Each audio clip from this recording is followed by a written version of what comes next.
hay otro asunto interesante, el tema de las señales de misericordia que se prefiguran ya desde Génesis, porque Dios no deja al hombre abandonado, no deja al ser humano abandonado, sino le provee de medios de restauración.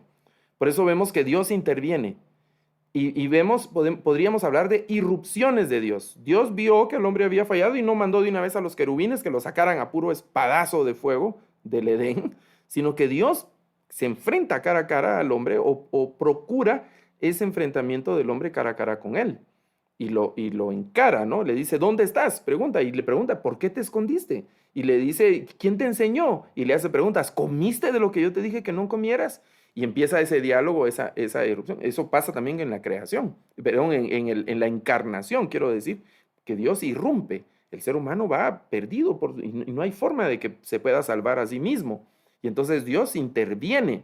Igual en el libro de Éxodo, Dios interviene para salvar a su pueblo. Dios intervino para salvar a Isaac. Dios intervino en diferentes formas. Lo largo de la historia de la salvación, Dios está interviniendo y está interviniendo, ¿verdad? Ese es un asunto interesante. La última vez que el Señor ha intervenido es en la encarnación. Luego ya, como para completar ese ciclo, es la segunda venida de Cristo, que estamos a la espera de eso, pero la irrupción más dramática ya ocurrió en la encarnación. Ya ocurrió en todo el proceso hasta la cruz y la resurrección.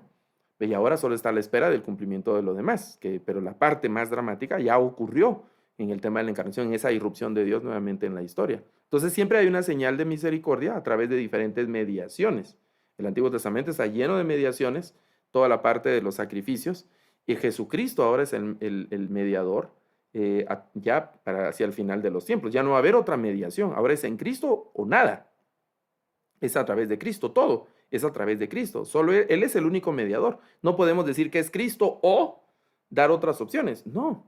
Digamos que para nosotros la teología cristiana, la teología bíblica del Nuevo Testamento, no nos permite incluir otros mediadores. No hay otro medio de salvación. Yo he preguntado a personas que proponen otras cosas y cuando empiezan a argumentar lo que está ocurriendo es que están pisoteando todo el Nuevo Testamento. Si no es a través de Cristo, no hay salvación para ninguna persona. Es todo a través de Cristo. Y si no es por Cristo, no hay salvación. Si nos movemos de eso, se desbarata toda nuestra teología del Nuevo Testamento. Aunque hay cosas que no logremos entender, pero otra vez, cuando hay dudas o algo, tenemos que regresar a los principios fundamentales, al lugar donde no hay dudas. Y desde este lugar donde no hay dudas, entonces tomar una postura. Si más allá yo tengo dudas, tengo que regresar a la postura inicial. Y la postura inicial es que solo hay un mediador entre Dios y los hombres, Jesucristo. Y no hay otro mediador. Ninguno puede ser salvo sino a través de Cristo. No hay atajos. Solo hay un camino para llegar al Padre y es a través de nuestro Señor Jesucristo, ¿verdad? Ese es el mediador. Estamos ya con el tiempo. Solo hay un tema importante que se menciona ahí, lo hemos tocado un poco ahora, que es el tema de... Yo lo he querido resumir porque una de las cosas era hablar de Satanás y los demonios y un tipo de cosas como esas, pero yo lo he resumido y eso está en la presentación, usted va a tener la presentación completa, como el mundo de los espíritus, el mundo de los espíritus. Recuerde que Dios es el creador. Y todas las creaciones que existen han sido creadas por Dios. Eso soluciona, bueno, es un tipo de solución, pensar, hermano, ¿y Dios creó a Satanás? La respuesta primera directa es sí. ¿Y Dios creó a los demonios? La respuesta directa es sí, ¿verdad? Porque no hay, en el universo no hay otra fuente de creación sino solo Dios. El único creador es Dios. Ahora, eso de que Dios creó a Satanás y Dios creó a los demonios es como que yo le preguntara, ¿Dios creó a los borrachos?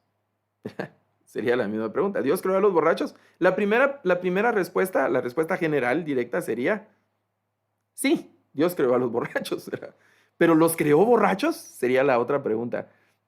Ahí ya nos detenemos porque obviamente Dios no los creó borrachos.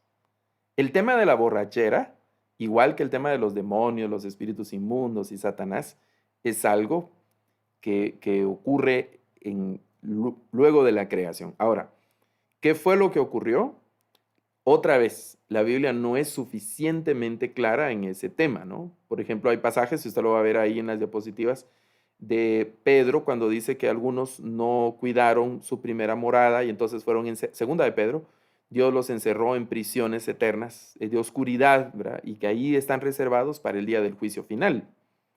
Implica que hubo estos espíritus, inicialmente no eran, los demonios no eran demonios desde un principio, o los espíritus inmundos no eran espíritus inmundos desde un principio, y que Satanás no era Satanás, así como lo conocemos, desde un principio, sino que a estas creaciones espirituales, lo que podemos asegurar viendo las escrituras es que Dios también les asignó libre albedrío y en algún momento usaron ese libre albedrío para apartarse de Dios, para tomar decisiones aparte del Señor.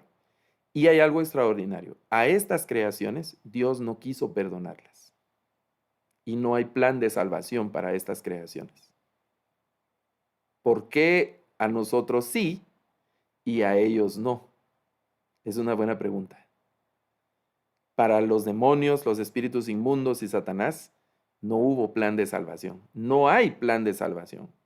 No se ponga a interceder, yo voy a orar por el diablo, tal vez se convierte. No se va a convertir, hermano. Abandone eso mejor.